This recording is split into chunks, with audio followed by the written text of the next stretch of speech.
Hola, buenas noches. Estamos en una transmisión en vivo, en un Q&A con Nina Carrasco, quien es la directora de En el murmullo del viento, Nina Guara Carrasco. Y es un gusto que nos acompañes. Justamente hace una hora estábamos platicando de tu película en 100 horas de activismo y pues es un placer poder tenerte ahora acá y despejar todas esas dudas que nos surgieron. Siempre es bueno tener la visión de quien realiza, ¿no? Hola, muchas gracias y gracias a los que se vayan conectando también. Sí, escuché la charla anterior y sí, justo lo que decía es que me parece muy interesante justo la perspectiva de quien ve las cosas desde el otro lado y siempre surgen cosas nuevas, interesantes, cosas que ni siquiera había pensado que eran así. Así es. Y pues para las personas que se van uniendo justamente a esta transmisión, les platico que En el murmullo del viento es un documental realizado justo por Nina Guara Carrasco, realizado en México-Bolivia o producción México-Bolivia en el 2018. Y la sinopsis dice que es las fantásticas historias sobre la música de los rituales en el norte de Potosí, en Bolivia, son una excusa perfecta para regresar al lugar idílico de la infancia, donde la directora se enfrenta a la dificultad del paso del tiempo y del desgarramiento. Y bueno, ya te presenté acá a Nina, pero quiero que la conozcan un poco más. Y bueno, ella nació en Potosí, Bolivia, en 1986 y se mudó a vivir a la Ciudad de México cuando tenía 12 años. Estudió periodismo, luego trabajó para algunos periódicos en la Ciudad de México como investigadora y coordinando proyectos en una ONG. También en proyectos gubernamentales y BID recientemente realizó un proyecto en el Goethe Institut México durante el año dual entre Alemania y México como productora del proyecto Pop-Up Tour. Después de todo, concentra su carrera en la producción audiovisual y cinematográfica. Trabajó en 3 películas como productora, 2 más como dos más como productora en línea, como productora de 2 cortometrajes. Unos proyectos para TV y El murmullo del viento es su primer película como directora. Y bueno, siempre, como decíamos, siempre es este honor tenerte y saber de ti que nos puedas platicar, eh, pues cómo llega El murmullo del viento, ¿no? Primero, cómo surge la idea y por qué la realizas. Pues gracias.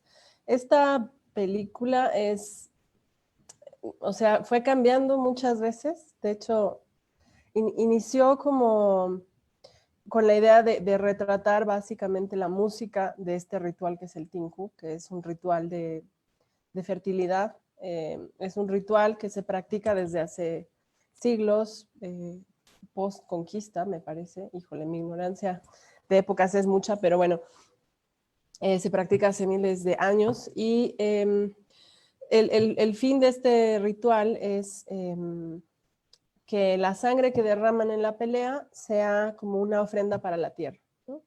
Y bueno, dentro de esta práctica, que no es solamente la pelea como tal, hay un montón de cosas previas, ¿no? Está la preparación de todo el ritual desde lo previo, está como toda la conciliación con los diferentes dioses que hay. En este caso hay como una ritualidad muy fuerte con los cerros, que son parte importante como de esta dualidad que hay en las culturas aymara y quechua en Bolivia, donde los cerros forman una parte muy importante de los dioses, de la misma manera que la Pachamama. Entonces hay toda una construcción ritual desde previos, ¿no? La matanza de las ovejas, etcétera, etcétera. Entonces, mi idea inicial era retratar el proceso de la música de este ritual, porque eh, pues me parecía, o sea, como muy interesante y muy alucinante lo que sucede en ese previo, que es justamente este asunto de un hombre del don, ¿no? Se supone que una vez a cada, no se sabe cuándo, es decir, para ponerlo como en términos coloquiales, una especie de Mozart nace en la comunidad, que es una persona privilegiada en términos, perdón, de poder escuchar sonidos, y va a esta montaña sagrada y escucha los elementos que son sobre todo el agua y el viento, y en esa combinación se forman sonidos. Bueno, esta persona del don, que en realidad pues puede que haya una persona o dos, o puede que no hayan años, ¿no? Y esto se sabe a través de los sueños de lo que para nosotros aquí en México serían los chamanes. Entonces me parecía como muy interesante, ¿no? Pues tal vez no es una palabra adecuada, pero me parecía una cosa muy particular el hecho de que existiera esta persona, ¿no? Que tuviera un don de escuchar cosas tan simples que tenemos en la naturaleza como para construir música. Entonces, esta película empezó así, sin embargo, obviamente había todo un trasfondo de por qué regresar a ese lugar y no a cualquier otro, ¿no? Es que yo nací en esta comunidad, bueno, en este lugar, en un pueblo cercano a la comunidad que se llama Yayagua, porque mis padres trabajaban en estas comunidades. Y entonces, pues crecí hasta como los 5 años ahí en este espacio, donde la vida es completamente distinta, ¿no? El tiempo, el imaginario colectivo, pues todo funciona de otra manera, ¿no? Digamos que además en esa época el hecho de que no había ni comunicación, ni electricidad, ni vías de coches, ni nada parecido, pues como que de alguna manera hacía que ese lugar se hubiese detenido en el tiempo, en el espacio, porque luego salías de ahí, bueno, estaba La Paz, por ejemplo, que es la ciudad capital, que digamos que no es el lugar, o no era el lugar más desarrollado, pero era una ciudad en forma grande, con coches, con todos los servicios y todo, ¿no? Entonces era como si este espacio se hubiese detenido en el tiempo por siglos. Y, y bueno, yo y creciendo ahí de alguna manera, pues también tenía como esta idea en el imaginario posterior cuando salí de ahí, que, que era el idilio del mundo, ¿no? Era así como un lugar mágico donde pasaban cosas que no pasaban en ningún otro lugar, porque justo era como el lugar no tocado por la civilización. Y bueno, cuando regresé, después de 25 años, porque bueno, yo viví ahí hasta los 5, luego mis padres decidieron mudarse a la ciudad de La Paz para trabajar en otra, o sea, en lo mismo, pero en otros lugares. Entonces nos mudamos todos y obviamente la vida cambió completamente. Y obviamente en este cambio completo, pues también era como, no es lo mismo para un niño correr feliz y libre en el campo que vivir en una ciudad, en un departamento, ¿no?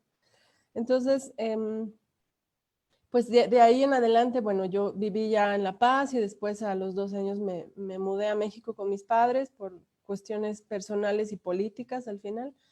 Y, y bueno, después, cuando surgió la idea de hacer esta película, que yo ya venía como arrastrando cosas así de esta idea de ese lugar, del regreso, del encuentro y sobre todo de la búsqueda de mi padre a través de esos espacios, porque mi padre se murió hace 10 años más o menos. Y bueno, esa búsqueda de encontrar al padre en diferentes espacios y de alguna manera hacer una reconciliación y un conocer a mi padre, porque teníamos una muy mala relación. Entonces, en esa búsqueda como de conocer a mi padre ya como un hombre, como un adulto, como una persona y no como mi padre, pues me llevó como a buscar un poco las diferentes historias de las que él hablaba siempre. Perdón. Entonces, cuando surgió la idea de esta película que salió en la convocatoria de Doc TV, pues empezó siendo como la música del ritual del Tinku. Y una vez que nos dieron el fondo y nos avisaron que nos habían otorgado el fondo, yo regresé a este lugar 25 años después, pero además con un guión en mi cabeza y en papel que pues era de la Nina que tenía 5 años, ¿no? O sea, hablaba de, por ejemplo, los espacios comunitarios, que era una cocina donde las mujeres se reunían a cocinar y a cuidar a los niños ahí, y era circular porque de alguna manera eso permitía que todos convivieran en el espacio, como de la radio y lo que la radio significaba en ese contexto y en ese lugar, pues de una dinámica de vida totalmente distinta, ¿no? De los caminos, que no había caminos, que había que hacer toda una odisea para llegar a ese lugar. Entonces regresé a hacer un scouting con mi madre, que mi madre ya había regresado más o menos a hacer algunas cosas de investigación, porque ella regresó a vivir a Bolivia y no había nadie mejor en el mundo que hiciera la investigación que ella, porque ella conocía a la gente, conocía a la comunidad, conocía los códigos de ese lugar. Entonces ella regresó un poco a trabajar la investigación como para poder generar este guión, pero digamos que no tan a fondo como para no darnos cuenta las dos de los cambios tan gigantes que habían habido, ¿no? Entonces cuando regresamos las dos a la comunidad, y la comunidad era otro lugar, o sea, era otro espacio. De entrada la comunidad se había migrado completamente de un espacio a otro, y en esa migración también habían modernizado las casas, que ahora eran de concreto o de ladrillo, que es más lo que más se usa en esa zona. Pues sí, había dado un salto total, ¿no? Había llegado a la electricidad, y con la electricidad se había quemado la radio, había una carretera, etcétera, etcétera. Entonces, eso también me hizo darme cuenta que estaba regresando a un espacio que ya no conocía para nada, ¿no? Que era yo extranjera totalmente, y que me estaban hablando de cosas que yo no tenía ni idea, y que tampoco sabía cómo entender, ni cómo actuar con la gente, ni cómo empatizar, porque pues yo había crecido ya como en una ciudad, en otro contexto, y si bien conozco, entiendo, mis padres han trabajado en comunidades toda la vida, pues era yo la extranjera total, cuando en su momento no, yo había nacido ahí, y a pesar de cualquier cosa, de que no era, digamos, de padres indígenas que me generaran esa raíz a la comunidad, pero no había una distinción, había como una vida bastante normal, ¿no? Entonces, bueno, la película surgió a partir de eso, pero fue cambiando a través justo de este scouting, que me cambió completamente la idea de que la película fuera sobre la música, porque era imposible no hablar de esos cambios, y de hablar de estas rupturas, y de hablar del extranjerismo. Y por otro lado también me hizo darme cuenta de que mi padre estaba en todos lados, ¿no? Que cuando se hablaba con la gente preguntaba por él siempre, porque había vivido ahí 10 años, y como un poco entender por qué es que ese lugar le gustaba tanto, porque yo siempre decía, híjole, ¿quién puede vivir aquí por voluntad propia? Porque es un lugar que, si bien, o sea, es muy duro, pues son 4,000 metros de altura, que ya de entrada te cuesta respirar, hace muchísimo frío, y por la misma altura, pues hay muy poca, o sea, ¿cómo se dice? Como muy pocas posibilidades de diversificar, por ejemplo, la comida, ¿no? O sea, no hay más que papas, quinoa y algunas otras cosas, pero es un lugar verdaderamente difícil de habitar, por eso, por las condiciones climatológicas y la altura, ¿no? Entonces yo pensaba, ¿por qué una persona que vive en otro lado, por qué voluntariamente quiere vivir aquí? eh, y bueno, también fue un poco entender esa búsqueda, que poco a poco, conforme iba estando ahí, desarrollando las cosas, me iba dando cuenta de por qué mis padres voluntariamente habían decidido pues quedarse en ese lugar, probar la vida en ese lugar, y además integrarse a una cultura que es compleja, porque es bastante cerrada y bastante ritualizada. Entonces, dentro de esos rituales, pues es como otra manera de vivir completamente, ¿no?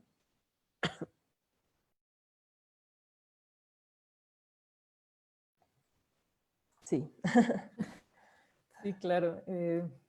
Pues me imagino que debió significar para ti un impacto, ¿no? Como dices, llegar a un espacio que suponías conocer y resultó completamente desconocido, ¿no?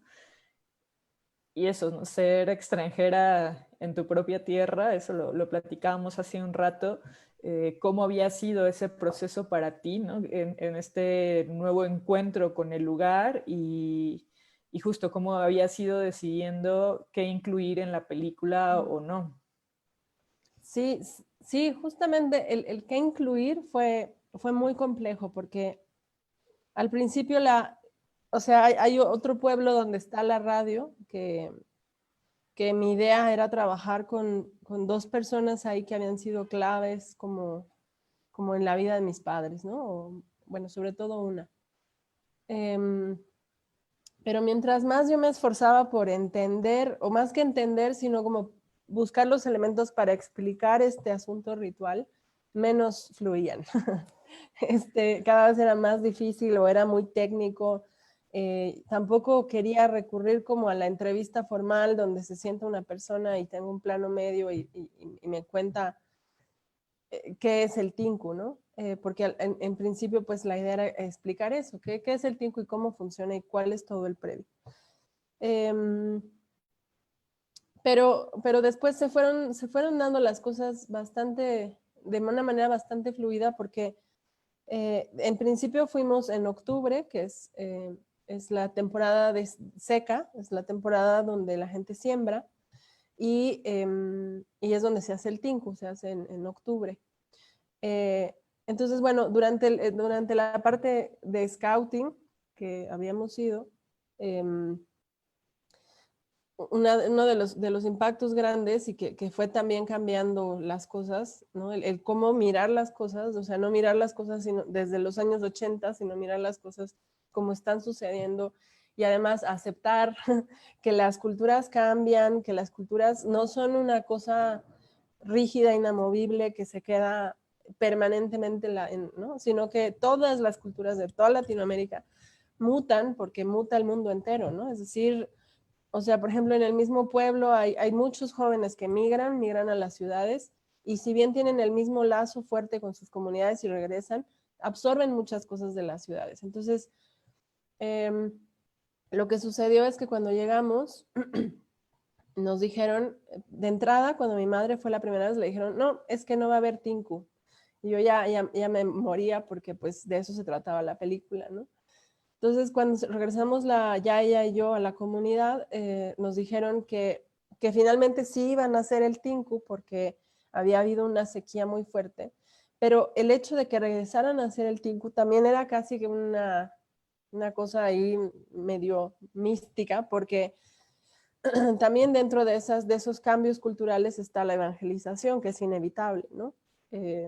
Para no meternos en debate de si eso está bien o está mal, o la apropiación cultural o el sincretismo, pero bueno, los evangelistas llegan a la comunidad, convencen a la gente de que sus prácticas están mal y paran de hacer esas prácticas y muchas otras por muchísimo tiempo.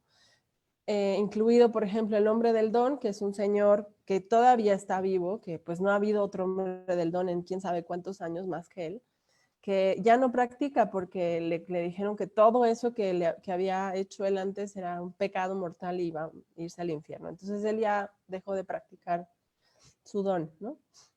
Eh, pero bueno, la cosa es que justamente iban a regresar a la práctica del Tinku por la sequía porque o sea, dentro de esa apropiación cultural que fue el evangelismo, también estaba el lazo muy fuerte que habían tenido durante toda su vida con la tierra, con sus ancestros, con su manera de vivir y pensar antes.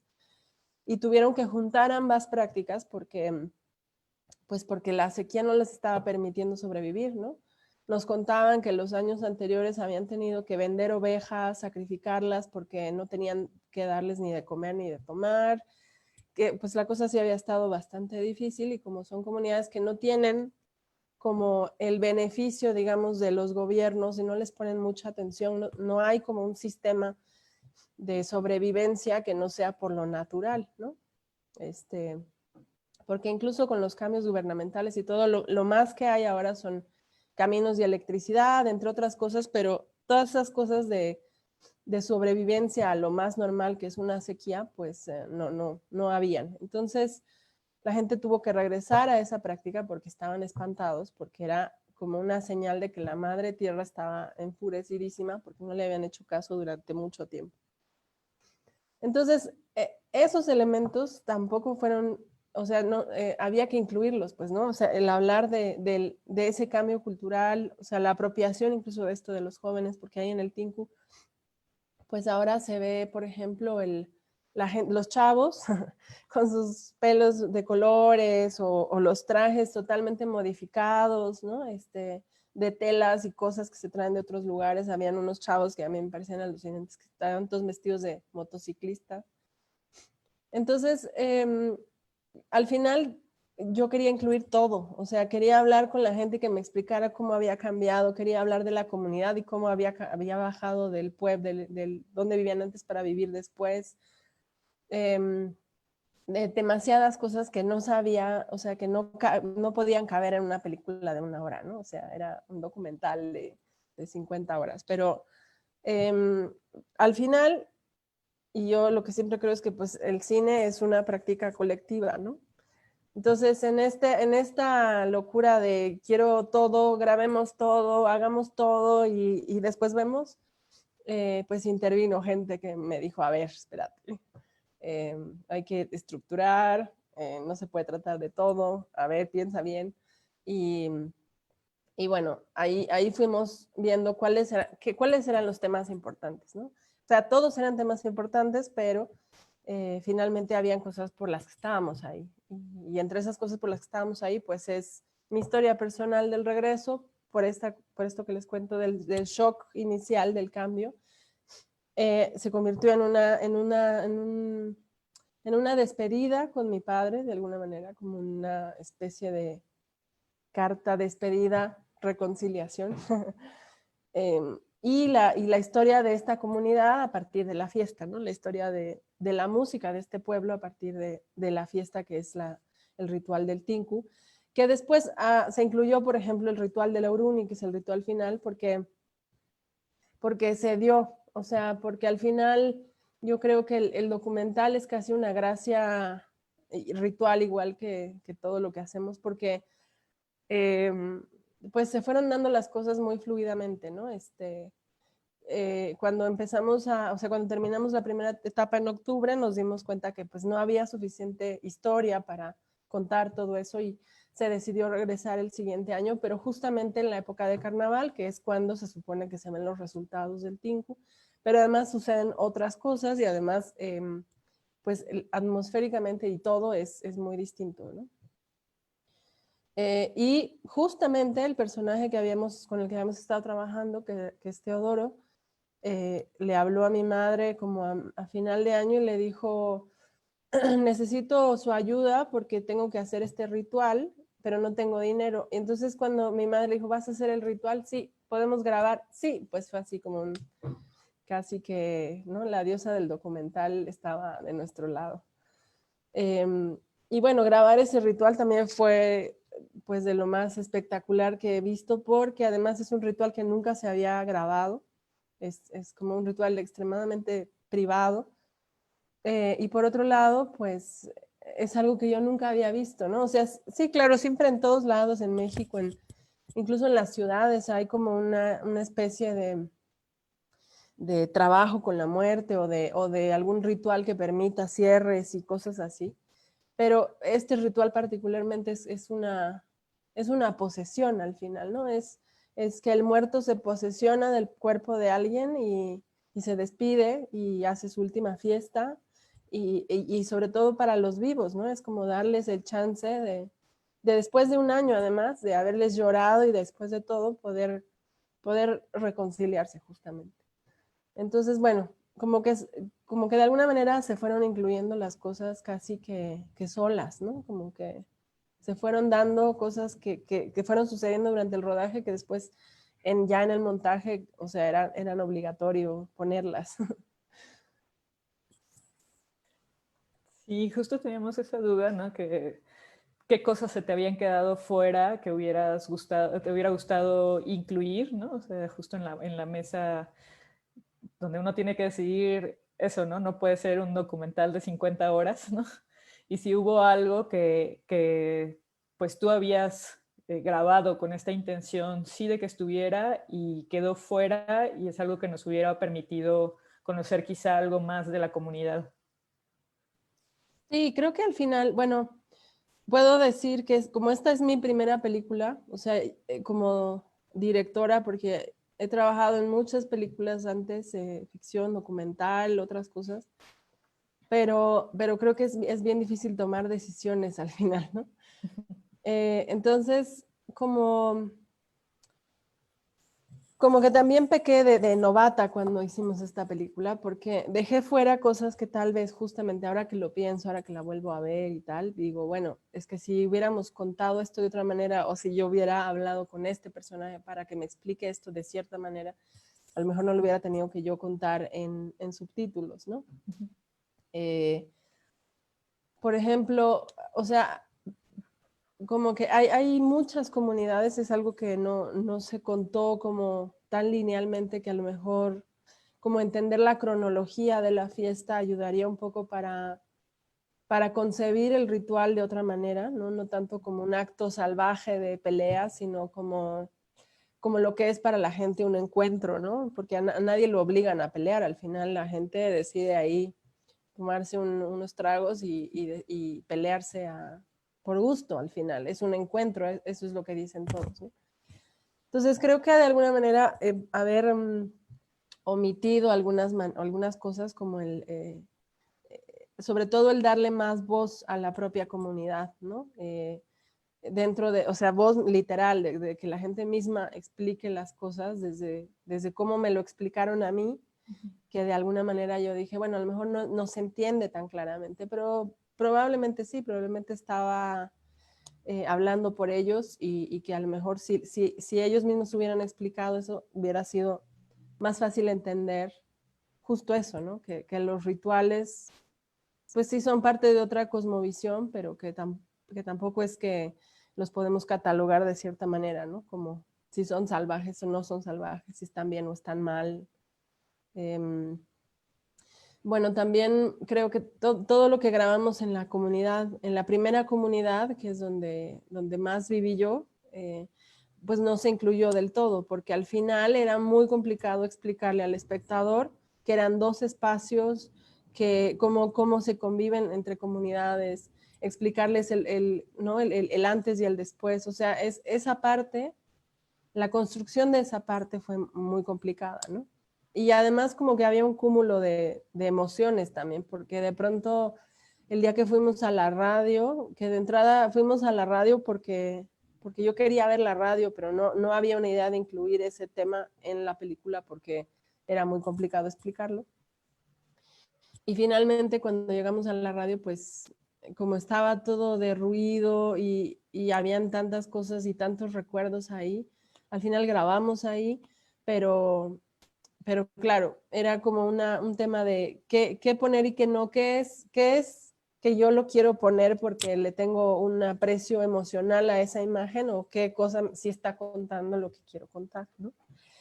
Y en ese sentido, pues hubo un editor posterior, o sea, empezó la película Zenet Farah, que hizo como varias secuencias muy bonitas, y después lo tomó Omar Guzmán, que ya con un lenguaje muy estructurado logró explicar todo lo que yo le explicaba en palabras, pues en todo lo que se había grabado, ¿no? Porque de pronto era como, no, es que no podemos soltar esto porque este señor es muy importante, y me decía, pero este señor no dice nada, o sea, ¿dónde lo quieres poner, no? Sí, entonces al final fue un proceso bien largo o sea, de edición no tanto porque de la primera edición, porque había un compromiso con el DocTV de entregar la película en cierto tiempo y en cierta forma. Y después me di sí, o sea, hice digamos, el corte un poco más largo. eh, y bueno, ahí fue todo el proceso de quitar, poner, decidir, escribir, ¿no? Al principio había una voz en off que después desapareció. Y bueno, finalmente ese ha sido una de las cosas que más se han comentado siempre de esta película, que siempre me ha tocado, porque sí, claro, yo creo que estamos bien acostumbrados a una voz en off, es como la manera más fácil de poder narrar algo y de poderlo poner así ¿no? en cierta emotividad y en cierta, ponerle pues palabras a las cosas como muy, muy claras y una intención emotiva.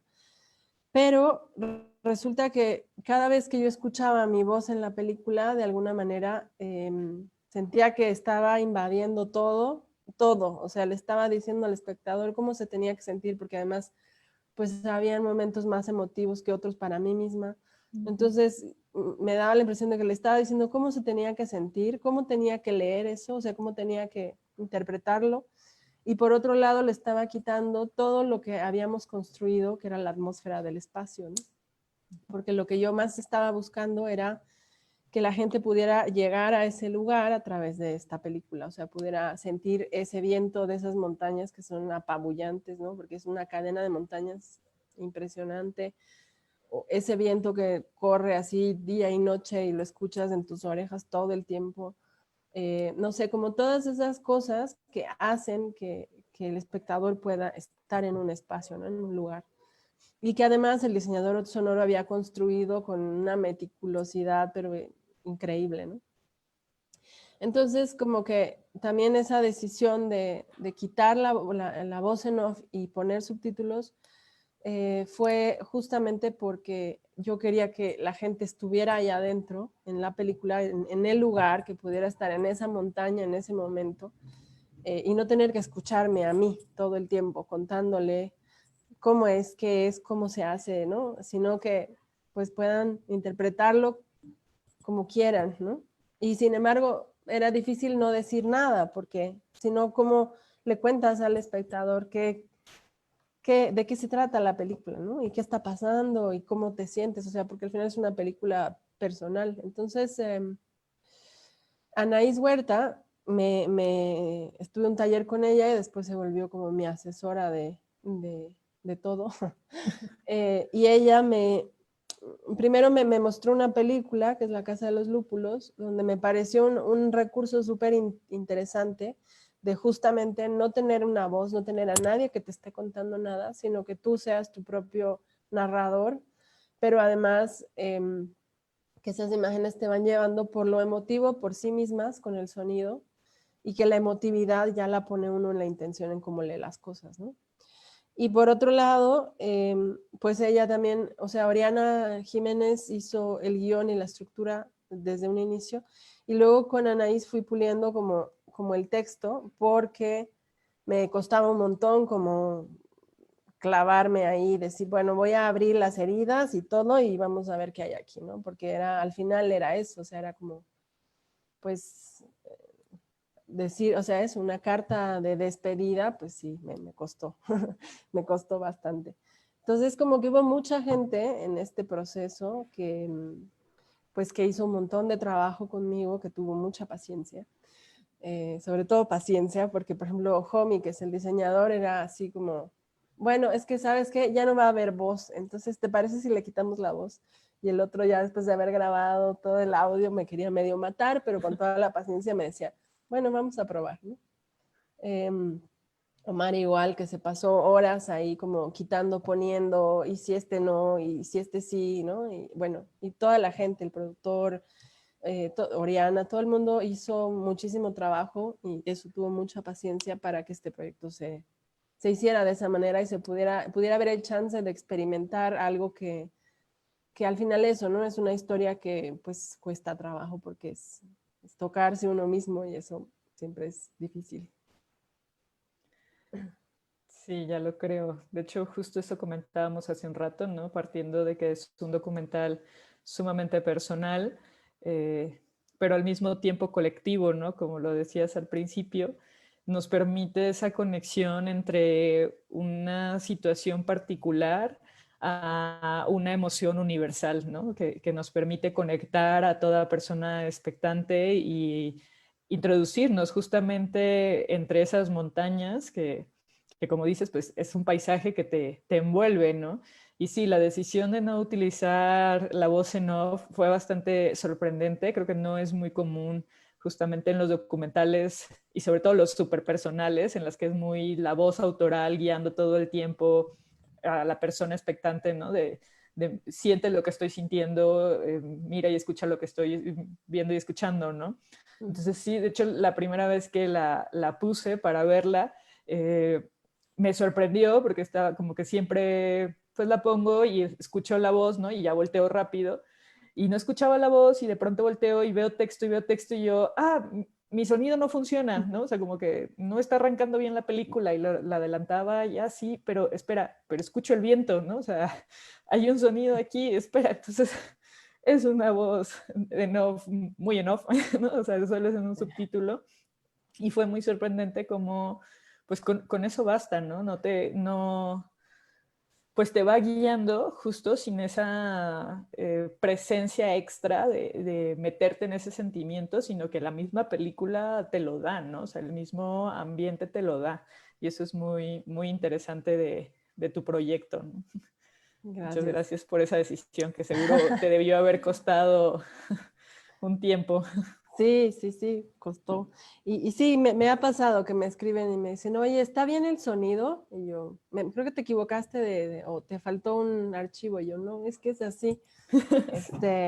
¿No? Pero bueno, supongo que también es que ahora que hay un montón de cine tan diverso, pues se van tomando narrativas distintas, ¿no? O sea, no es que uno descubra nada. Digo, esta idea surgió a partir de una película que es muy linda además, que ya existe, que es La Casa de los Lúpulos.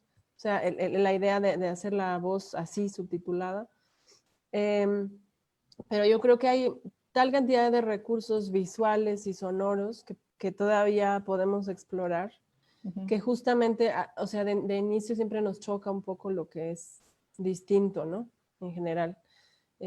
Pero bueno, creo que en general en todos los proyectos es válido como encontrar los propios recursos para contar las propias cosas, ¿no? Claro, también siendo como un proceso personal, lo que te servía a ti, ¿no? Para dinamitar eso.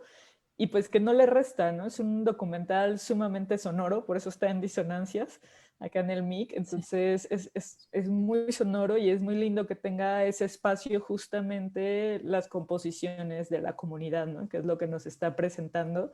Y entonces es ir en dos historias como paralelas o una historia pero conducida por una historia personal, ¿no? O sea, como una cuestión cultural conducida por una cuestión personal y está también bien interesante cómo nos presentas justamente a estas personas que estamos viendo como extranjeras, ¿no? También desde unos ojos extranjeros, ¿no? Porque sí, creo que sí se siente como esta presencia tuya un poco desde afuera, ¿no? Como también conociendo, como también entendiendo y explicándonos al mismo tiempo lo que ocurre y que pues sí, quizá sería otra historia si fuera las personas de ahí quienes contaran o como si solo viéramos, ¿no? Pero pues esas son otras películas y esta es la que pues también tú necesitabas hacer, ¿no?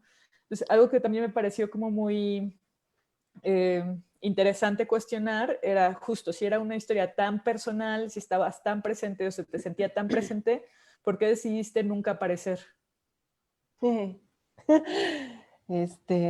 Pues esa es otra de las cosas que es muy difícil, ¿no? Porque siempre que yo pensaba en aparecer, pensaba que es mi ego, es qué es, ¿no?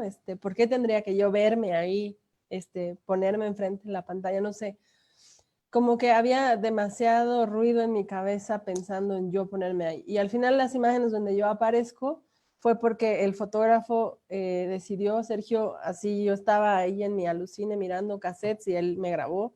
Y al final funcionó para justamente linkear ciertas cosas, pero no sé, más bien fue como un no me veo ahí adentro, ¿no? Como que no sabía cómo ponerme frente a la cámara y de alguna manera quise hacer ese vínculo mío con mi madre, ¿no? Que ella sí está en alguna escena, que sí, ella sí explica un poco qué sucedió, ¿no? Que se dan esas conversaciones donde ella cuenta que la hija, que el padre, que no sé qué. Entonces, pero sí, más bien es eso, me dio miedo. Me dio miedo ponerme ahí y no saber cómo manejar eso porque luego no sabía cómo cortarlo, ¿no? Sí, sí, sí. Es todo un reto, ¿no? Generalmente quienes hacen cine les gusta estar detrás de la cámara y no al frente.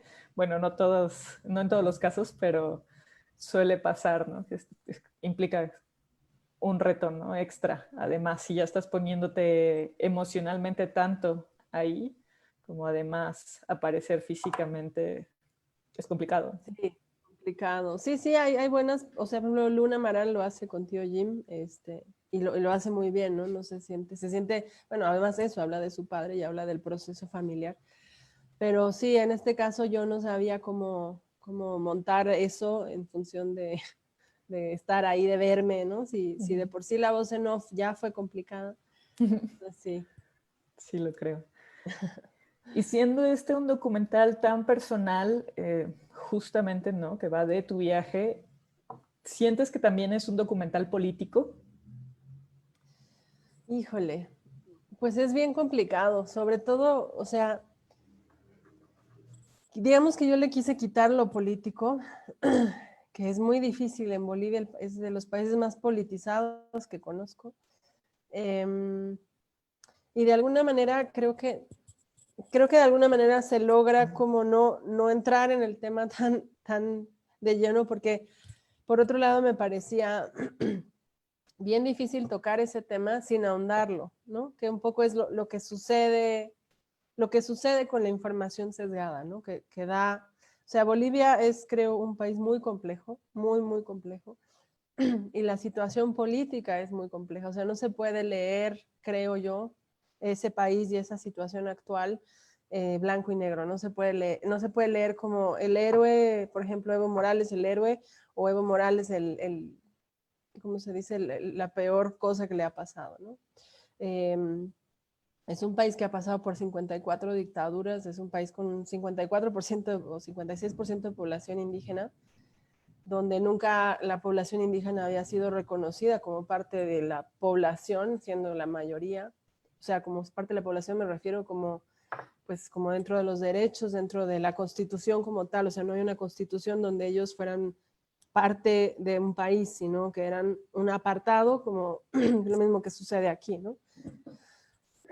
Entonces, todo el contexto político de Bolivia, yo creo que si no se toca ampliamente, se puede caer fácilmente en justamente esa práctica que ha habido del último año, ¿no? De satanizar al político o de volverlo santo, que en este caso particular pues es muy difícil, porque si bien Bolivia, o sea, Evo Morales, por ejemplo, fue un hito muy importante en cierto momento, hizo unos cambios muy trascendentales, sobre todo para los indígenas. Justamente les dio un espacio y un país, cosa que antes no. Sí hubo un cambio de constitución, sí hay un cambio fundamental dentro del reconocimiento de los indígenas como parte de la población. O sea, la gente ahora y es totalmente distinta a lo que era antes. Cuando yo era niña, los indígenas eran los indígenas como aquí, o sea, eran un sector, ¿no? Eran como los rezagados, como y ahora no, ahora tienen su lugar y la misma gente tiene su propio orgullo y su propia dignidad. O sea, no puedes llegar tú a discriminar a un indígena que te puedes ir a la cárcel o ahí mismo te pegan. O sea, no hay como aquí que el racismo es súper permeado y que la discriminación es muy latente, ¿no?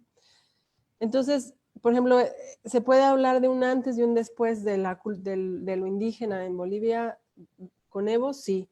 Sin embargo, todo lo posterior a eso, las prácticas posteriores, lo que significa el poder en los políticos, pues ha sido muy difícil, ¿no? Y cómo se ha ido corrompiendo el inicio de ese proyecto a lo que es ahora. Entonces, por eso creo que la intención de este proyecto siempre ha sido mantener el margen de eso. Hay un cartel por ahí que dice Evo sí, pero dice Evo sí porque estaba ahí y era un paso de tiempo que me parecía increíble. Además, no sé, la montaña más lejana había un letrero de Evo, ¿no?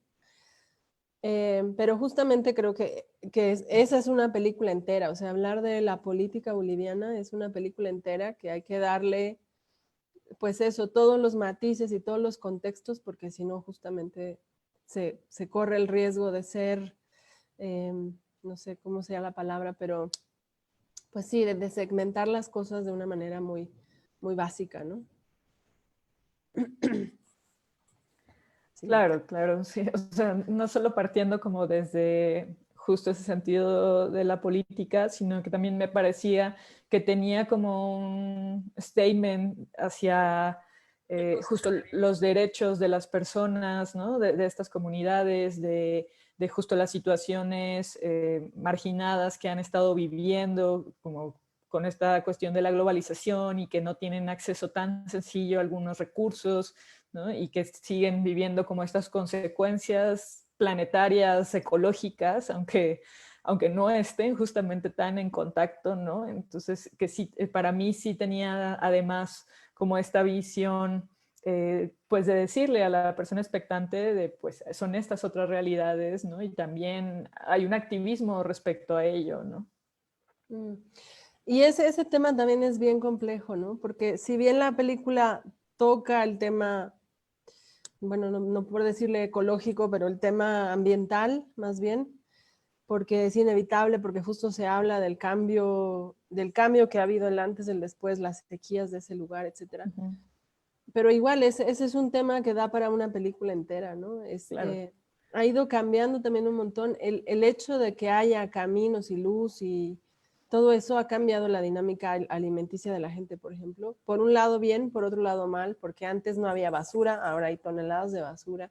Y como nunca ha habido un planteamiento de qué hacer con esa basura, es decir, nadie llegó a decir, bueno, con este camión de Coca-Cola también les vamos a explicar qué hacer con sus residuos, ¿no? Sino que solo llegó el camión, apareció los envases y todo, y la gente no sabe qué hacer con eso porque nunca había tenido ese problema. Entonces, bueno, como que se vuelve una cadena de complicaciones, o sea, pareciera que la modernidad viene de la mano con el desastre, Ujú. porque pues no sé, o sea, pasa eso, ¿no? En un lugar donde no había basura, ahora hay basura, en un lugar donde los ríos no estaban contaminados, ahora lo están. Eh, y bueno, hay una lógica de así, pues general, ¿no? Y eso pasa en todos lados. Entonces, y lo mismo que pasa en Bolivia en general, o sea, y políticamente, ¿no? O sea, hay una explotación de recursos que por un lado, pues sí le da más economía al país, por otro lado, se están acabando espacios fundamentales y están atravesando comunidades, pueblos y autonomías también, ¿no? Entonces, sí, por ejemplo, eso estuvo en el Finca, justo hablábamos del tema, ¿no? De cómo es el tema ambiental en esa zona.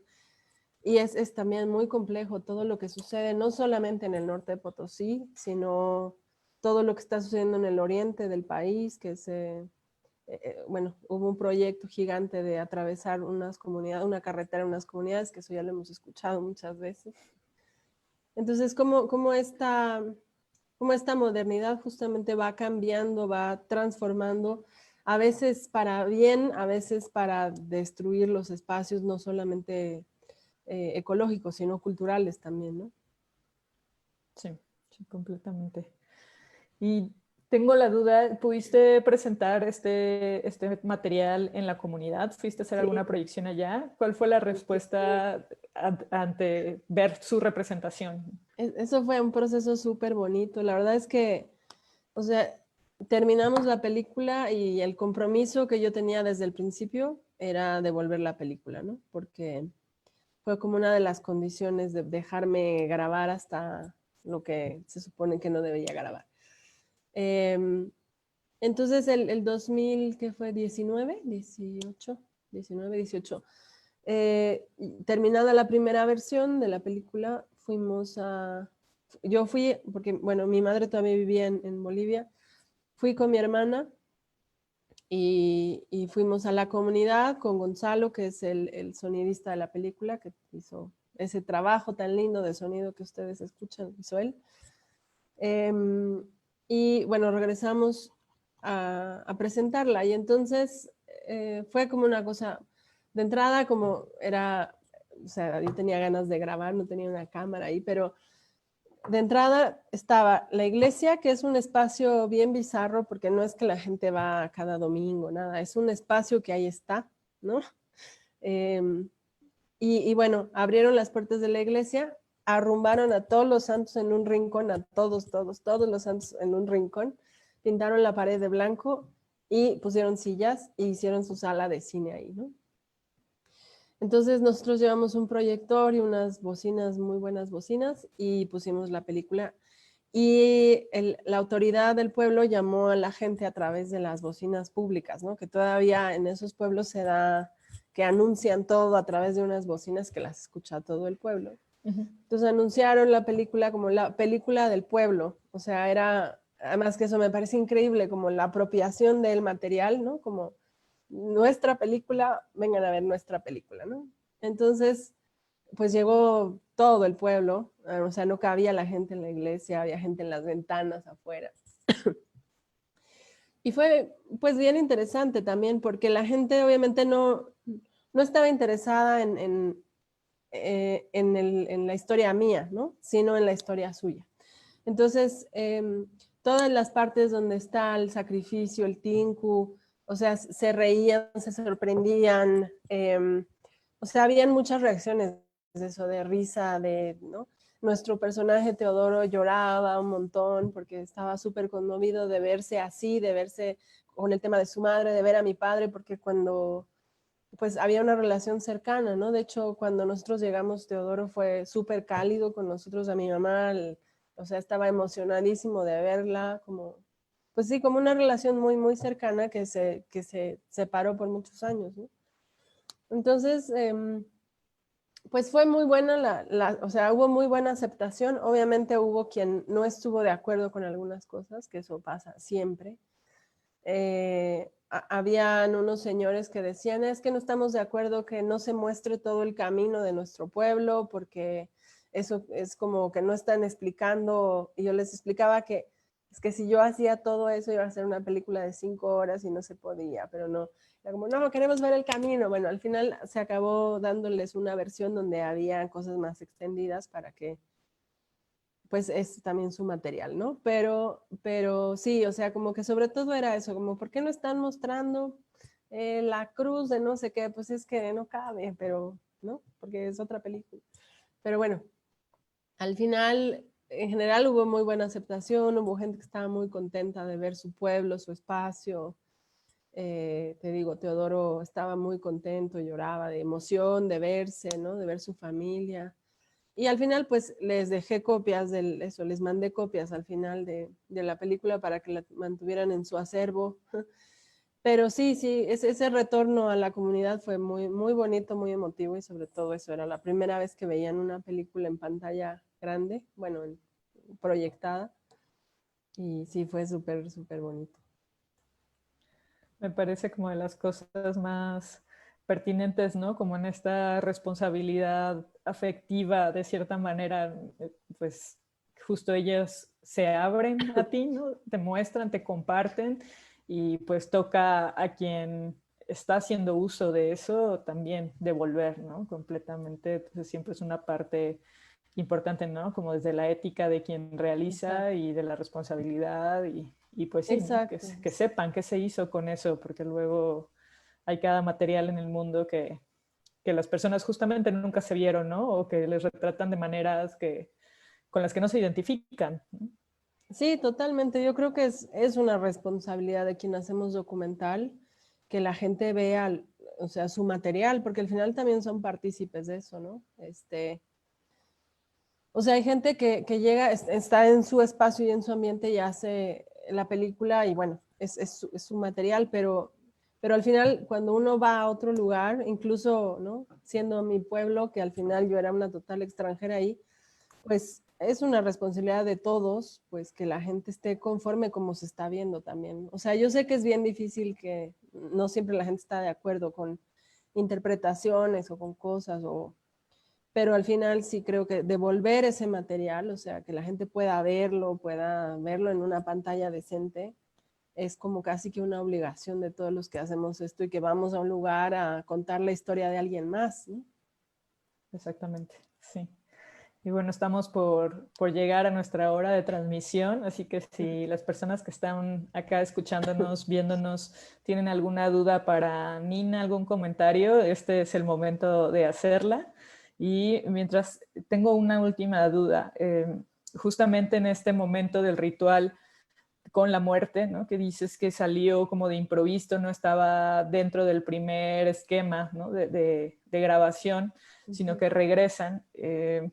Yo quiero saber si antes de eso ya tenías como pensado el cierre de tu película, ¿no? Que es como muy resiliente, como muy hacia esto de, pues te encontré aquí también, papá, ¿no? Y me puedo despedir de ti, que se da en ese momento, o si lo encuentras hasta después de eso y es gracias a eso que puedes también tener este cierre personal, ¿no? Sí, de hecho, no había final, o sea, ritual de la Oruni en un principio estaba en el principio, tal cual. Y después Después con todo ese trabajo de guión que se hizo con Oriana, con Anaís, con Omar, etcétera, etcétera, ahí fue tomando forma y sentido, ¿no? Estoy comenzando con una carta y se termina en un ritual que es completamente simbólico, ¿no? Eh, pero casi sí, se fue como construyendo post película en realidad, porque al principio, te digo, como había tantas cosas, como que esa estructura inicial que habíamos hecho Asenet y yo, pues no cobraba sentido porque conforme íbamos avanzando aparecían más cosas y era imposible como seguir la estructura. Que eso es lo que pasa, creo, en general un poco en todos los documentales, ¿no? O sea, uno llega con una idea o yo he visto varios directores que llegan, esta es la idea, ya lo trabajaron un montón, hay una investigación previa y resulta que la diosa del documental decide que no, que es otra cosa y que fulanita ya no está, o que aparece un personaje nuevo, o que sucede un evento distinto y eso es más importante y casi que es una habilidad de los documentalistas, cachar todas esas cosas al aire y decidir la importancia de qué va y qué no va, ¿no? Pero, y creo que en general, o sea, por más que haya estructuras y hay documentalistas que tienen estructuras mucho más sólidas, ¿no? Como muy experimentados, eh, al final, pues no, nunca se está exento de las sorpresas que se dé, porque estamos trabajando con la vida real, con la gente, las emociones, las decisiones, ¿no? O sea, sí me ha pasado ver documentales donde el personaje dice, ¿sabes qué? No, yo no quiero ya ser parte de tu película y hagas lo que hagas, no voy a salir. Entonces tienes que cambiar de historia completamente y lo que habías imaginado, pues ya no es, ¿no? Entonces en este caso casi que eso, la diosa nos fue llevando ahí por donde quiso y la estructura se acabó haciendo al final, o sea, como con gente que agarró la película al vuelo, ¿no? Como Oriana, como Mar, como Asenet, o sea, sí fue un proceso post película más bien.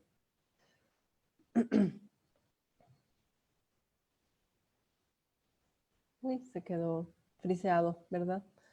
Dice Oñiga, pregunta, Ah, ¿cómo fue para tu mamá que no solo regresó? ya, ahora sí ¿Ahí? ¿Me te había escuchas? quedado. Sí. Sí, sí. Ok. Preguntan, ¿cómo fue para tu mamá que no solo regresara a un pueblo donde vivió, sino que te acompañara al proceso de tu historia con tu papá? Qué lindo que le involucraras a ella en esto. Mm, sí, creo que para ella también fue bien fuerte porque pues mi madre tenía una relación muy fuerte con mi padre, ¿no? Habían trabajado juntos toda su vida desde que se conocieron ahí para ese, o sea, a partir de ese ritual hasta que se murió aquí en México. Entonces, como que regresar de alguna manera, creo que para ella también fue un cierre de otra manera, ¿no? No a través de una película, pero sí como un reencuentro y un cierre con ese espacio, ¿no? Con una etapa de su vida también. Y, y al final involucrarla, pues era, o sea, era imposible no hacerlo, porque era imposible contar esta historia sin ella, ¿no? Era una parte fundamental de esa narración, de lo que había pasado, de ese pasado. E incluso era imposible porque la gente, como ya había dicho, es súper cerrada, o sea, no te dan acceso a nada si no te conocen. Entonces, ella fue quien hizo un poco el asunto de abrir las puertas con Teodoro, ¿no? O sea, de acercarse, la gente la conocía, la reconocía, le hablaban, le invitaban a un lugar, a otro, porque era una persona que había pasado 10 años de su vida en ese pueblo, ¿no? Y, y que además había sido, pues de alguna manera, o sea, mis padres habían sido un punto importante en ese momento de la historia de esa comunidad porque hubo un proceso cíclico de trabajo comunitario en un momento, y por eso en algún momento de la película se dice que hacían política en algún momento donde las comunidades no existían, porque nadie se acercaba a esos lugares, o sea, a nadie le importaba si los indígenas en ese lugar estaban vivos o muertos, o sea, ellos sobrevivían de su manera, pero a nadie le importaba nada, entonces no había ni siquiera una posta sanitaria en bueno, cientos de kilómetros, ¿no? Entonces, de alguna manera, pues eres una persona muy apreciada en el pueblo y era imposible no incluirla, ¿no? Sí. Sí, sí, sí, completamente de acuerdo en eso, ¿no? Como no acompañar esa historia, ¿no? Sí. Y Mino Espíndola dice, maravilloso poder contar la propia historia, una gran oportunidad de vida. Sí, gracias, totalmente. Bueno, pues estamos llegando ya a la hora. No sé si Nina quieras compartirnos algo más. Pues creo que no.